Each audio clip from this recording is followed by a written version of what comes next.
శని 7, 8, 9, 10 అప్పుడు ఈ రెండో స్థానంలో సూర్యుడున్నాడు. కుజుడి దృష్టి ఉంది. శని దృష్టి కూడా ఉంది. మీరడగచ్చు, శని ఇక్కడ స్వక్షేత్రబలం కలిగుంది, సొంతుంట్లోనే కదా ఉంది, ఆ దృష్టి మంచిదే కదా? కాదు, శనే కుజుని చూస్తున్నాడు, కుజుడు శనిని చూస్తున్నాడు. ఇవన్నీ మైనస్సులు మాత్రమే.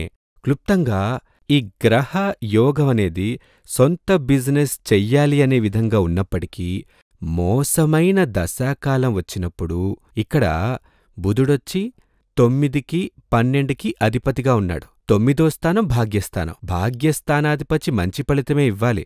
బుధ దశాకాలంలో 17 ఏళ్లు టోటల్గా బుధ దశాకాలం. అందులో 8 సంవత్సరాల కాలం చాలా మంచిగానే ఉంటుంది.